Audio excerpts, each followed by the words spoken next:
Alright, I know the entire basketball world is flaming Ben Simmons right now, and you're probably mad enough to want to send him off for a half-eaten bag of chips and a second-round pick, but calm down for a second, because I'm going to lay out a couple of reasons why there's definitely reason to hesitate on a Ben Simmons trade, and why it might not be the best thing for the Sixers right now.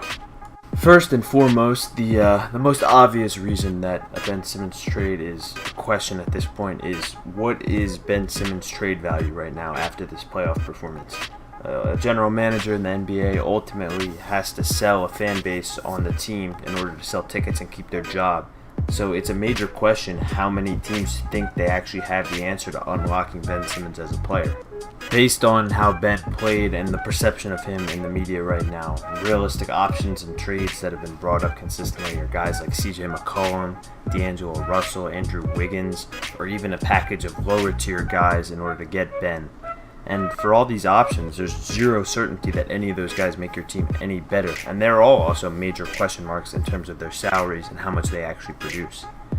Ultimately, Ben, given all his limitations, was just about the best defender in all of basketball this season, and losing that type of perimeter defense is not something that you can easily replace, even when you have a guy like Matisse who's on that same tier, because it's such a premium with all the young talent on the perimeter that's in the league right now. Beyond the fact that Ben's trade value is much lower now than it was prior to these playoffs, a scenario where a true superstar guard is a guy like Damian Lillard or Steph Curry requests a trade and their value goes down. What does a package that the Sixers could make for one of those guys look like? Well, obviously the package starts with Ben, but it's also a minimum of Matisse and or Maxey, depending on which of those two guys the other franchise prefers and how many first and second round picks you give up as well in order to get them to make the exchange for Ben. Now, Daryl Morey is obviously no stranger to blockbuster deals, but when you're parting ways with an unbelievable amount of young talent and assets, you have to consider the long-term effects of what this does.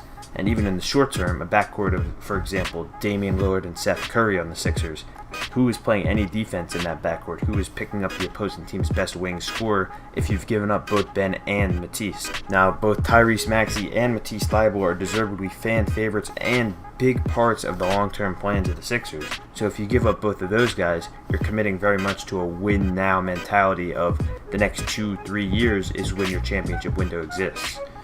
Given the level that Joel Embiid is playing at right now, I wouldn't rule out a major win-now move, but this also puts the franchise in a risky position where one mistake or one major injury puts you in for long-term disaster.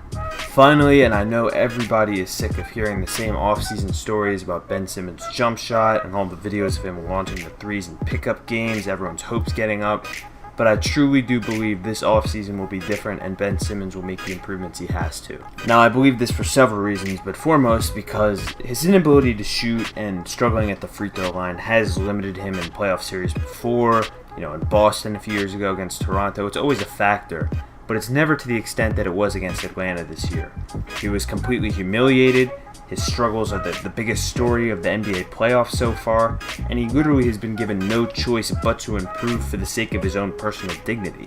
This is also Ben's first complete offseason with a fully functional front office and head coach combination that has clearly laid out expectations and offered assistance on how he can improve mentally and how he can improve his shooting and up his percentage at the free throw line.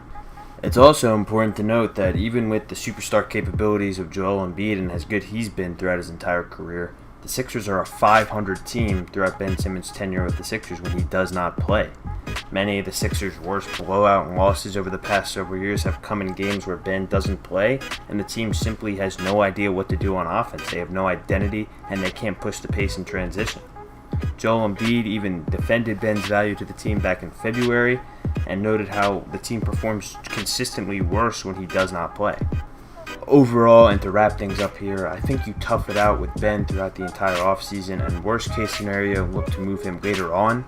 His trade value almost certainly cannot get any lower than it is right now, and his ceiling as a player is far higher than any of the guys the Sixers could realistically bring in the trade. Thanks for watching, and let me know what you think they should do.